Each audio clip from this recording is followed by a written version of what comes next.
Retirement is often seen as the golden chapter of life, a time to savor the freedom that comes after decades of hard work. No more alarm clocks blaring at dawn. No more rushing through traffic. No more juggling endless responsibilities. Instead, there's finally room to slow down, to cherish simple pleasures, to reconnect with old passions, and perhaps even embark on new adventures. But for all its promise of peace and enjoyment, retirement also brings a crucial challenge that many don't anticipate: the importance of choosing the right people to surround yourself with. People often assume that toxic relationships are something that only young professionals and busy parents have to worry about, but the truth is, negative influences don't magically disappear when you retire. In fact, without the daily distractions of work and structured routines, these unhealthy relationships can take up even more space in your life, subtly draining your energy and stealing your joy. The friends you've known for years, the acquaintances you've made along the way, and even some family members, any one of them can, intentionally or not, become a source of emotional exhaustion. And if you're not careful, these toxic interactions can chip away at the very happiness and peace you work so hard to enjoy in this stage of life. One of the most exhausting types of people you might encounter in retirement is a chronic complainer. We all know someone like this, the person who always finds something wrong with everything. Whether it's the weather, the economy, their latest doctor's visit, or even the way the coffee tastes, they have an endless supply of grievances. At first, you may feel obligated to listen out of politeness or sympathy, but over time, their negativity seeps into your own mindset. It's like carrying a weight you never agreed to hold. You may find yourself leaving conversations feeling drained, discouraged, or even irritated without quite knowing why.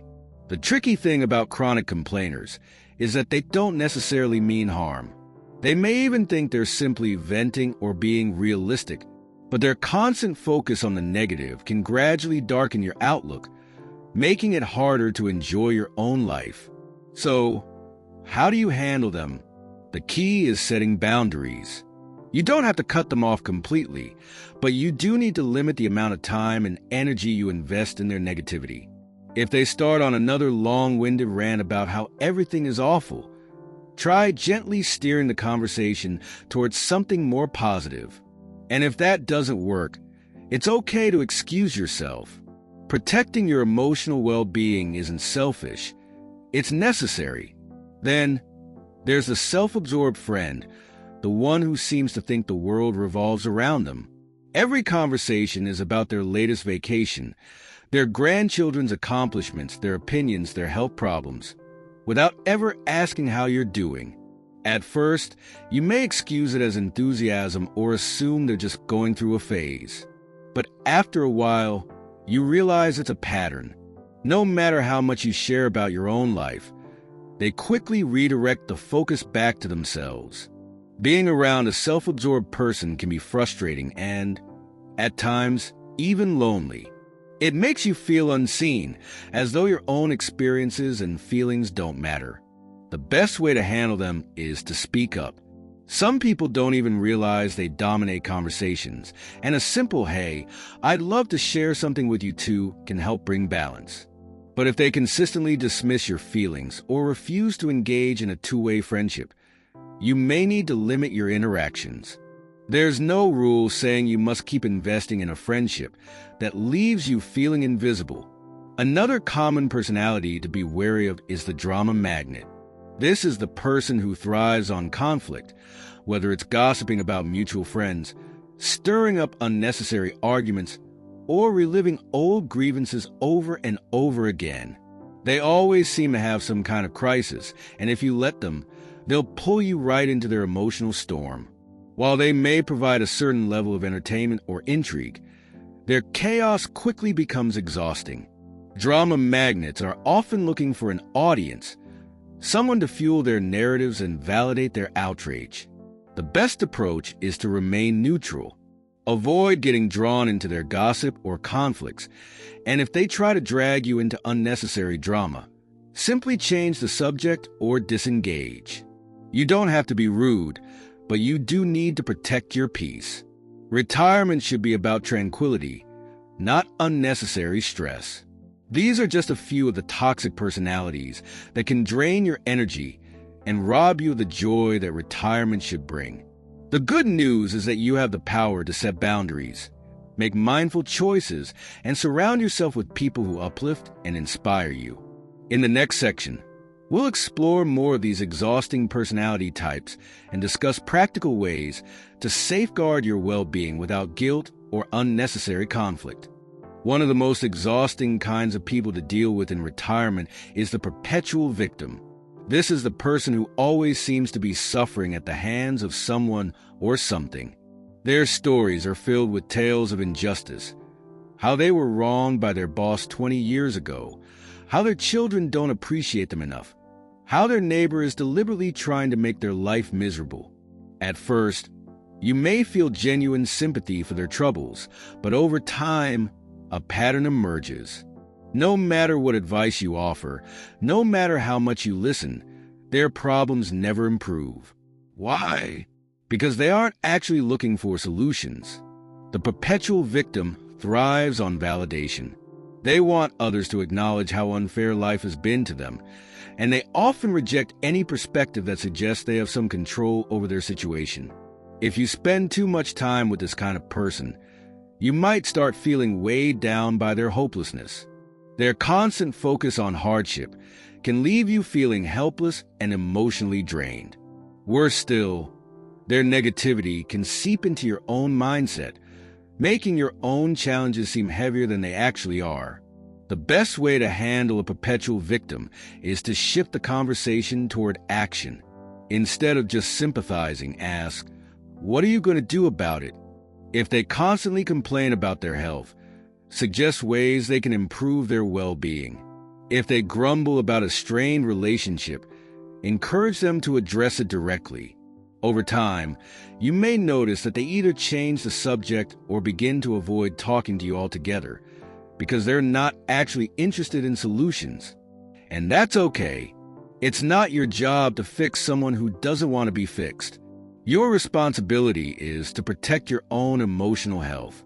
Then there's the manipulator, a personality type that can be especially dangerous in retirement. Manipulators are skilled at making you feel guilty, obligated, or even responsible for their happiness. They may use emotional blackmail, saying things like, "After all I've done for you, this is how you repay me," or "You're the only one who truly understands me." These statements are designed to make you feel trapped, as though you owe them something. And if you're not careful, you may find yourself rearranging your schedule, sacrificing your peace, or even going against your own best interests just to keep them happy. What makes manipulators particularly tricky is that they don't always seem toxic at first. They may present themselves as caring, devoted, or even vulnerable. But over time, their true nature reveals itself in the way they constantly take without giving, expect you to meet their needs while disregarding yours, and subtly make you feel like a bad person for asserting boundaries. The best way to handle a manipulator is to be firm and consistent. Don't allow yourself to be guilt-tripped into doing things you don't want to do.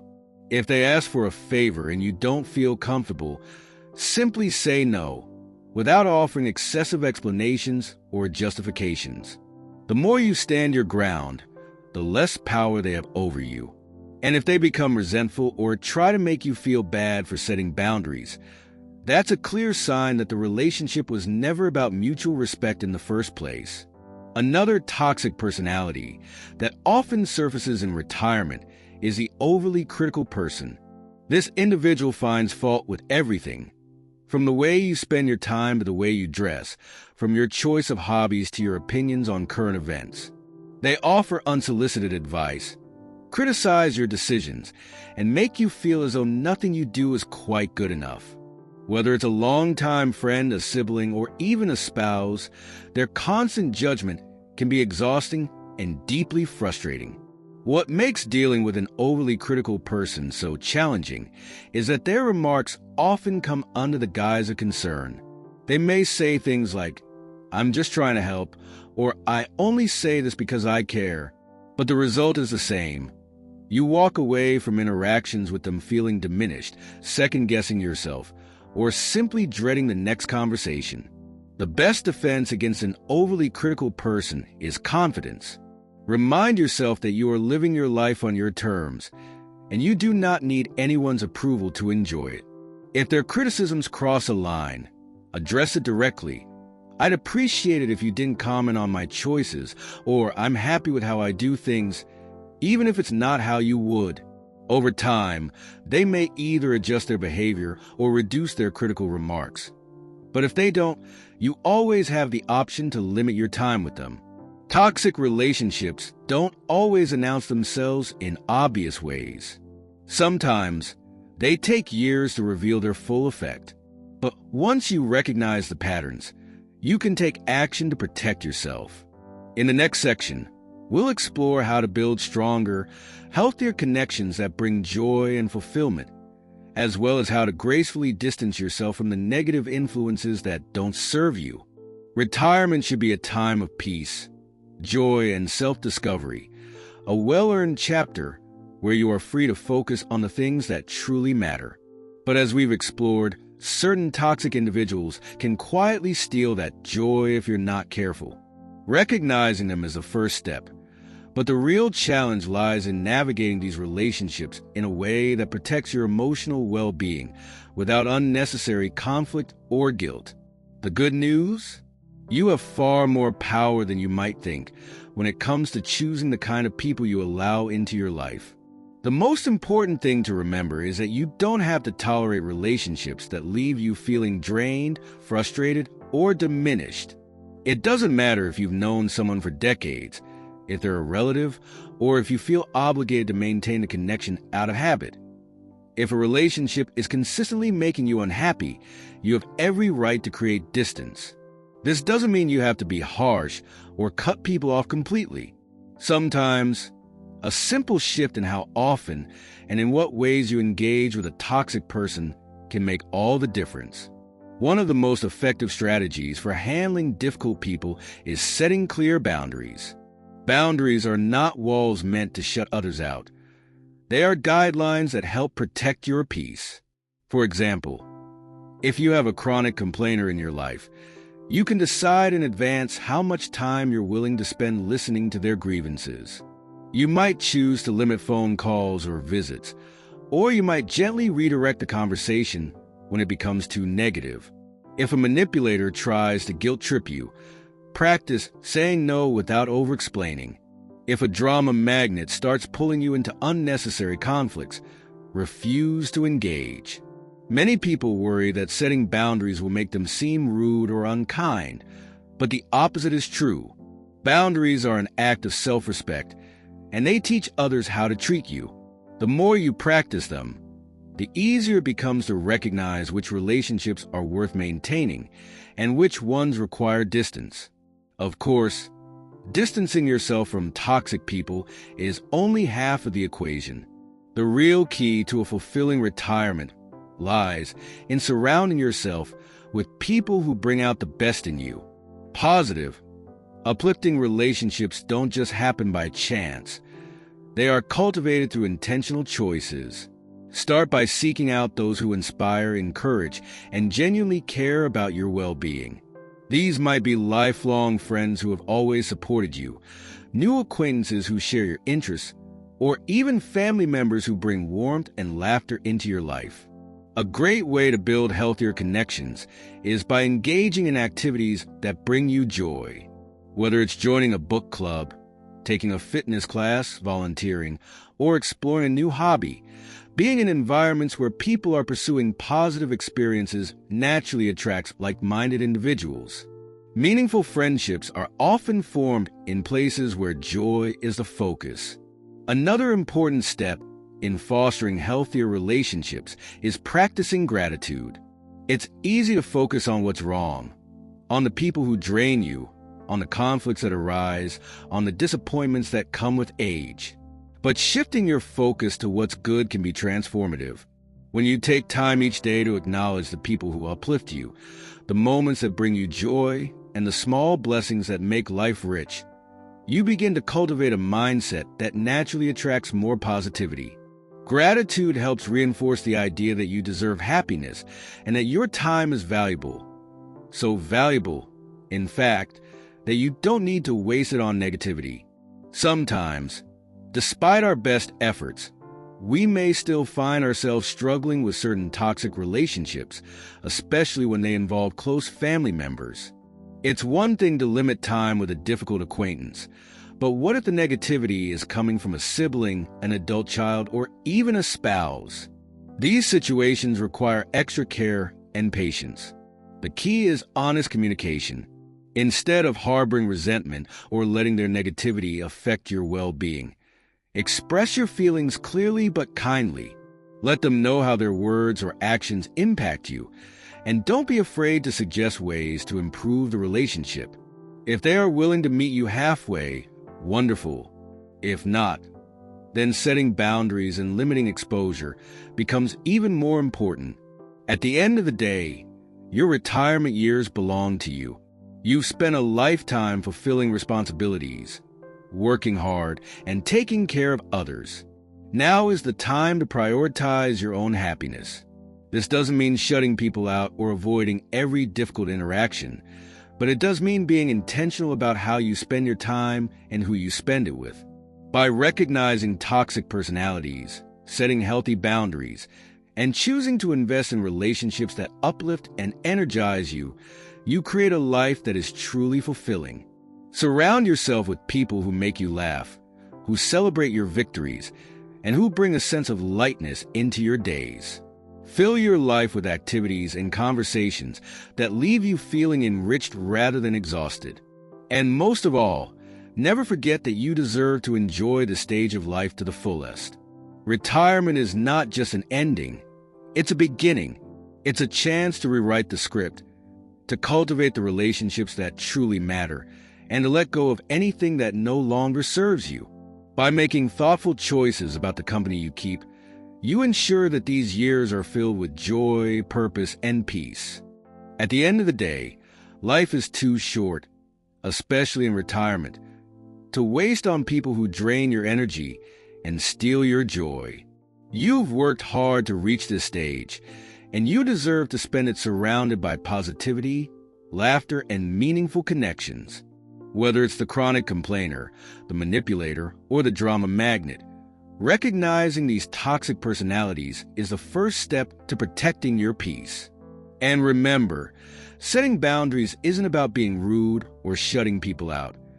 It's about valuing yourself enough to choose happiness over obligation. Now, I know what some of you might be thinking, but what if I've known this person for years? What if they're family? Well, here's the thing, longevity doesn't equal loyalty. Just because someone has been in your life for decades doesn't mean they deserve unlimited access to your time and energy. And family? Well, as the old saying goes, you can't pick your relatives, but you can pick your level of involvement. If a relationship is making you feel miserable more often than it brings you joy, it's time to reassess how much space you allow it to take up in your life. Now, don't get me wrong. I'm not saying you should go around cutting ties with every person who annoys you. We all have our quirks, and nobody is perfect, including us. But there's a difference between a friend who occasionally complains and one who turns every conversation into a negativity fest. There's a difference between a loved one who gets a little self-absorbed now and then and someone who never acknowledges your thoughts or feelings. The key is knowing when to give grace and when to give yourself permission to step back. And honestly, retirement is a time to step toward joy, not away from it. Find the people who lift you up. Engage in conversations that leave you feeling energized instead of drained. Spend time with those who make you laugh until your stomach hurts, who listen as much as they talk, and who genuinely appreciate your presence. Life is so much better when you surround yourself with people who bring warmth instead of worry, peace instead of pressure, and encouragement instead of exhaustion. With that, I hope you all have a wonderful day. If this resonated with you, or if you've had your fair share of toxic personalities in your life, Let me know in the comments. I'd love to hear your thoughts. And hey, if you enjoyed this and want to keep up with more discussions on navigating retirement happiness and all the good stuff in between, don't forget to like and subscribe. That way, you'll never miss an upload. Stay happy, stay wise, and most importantly, stay surrounded by the right people. See you next time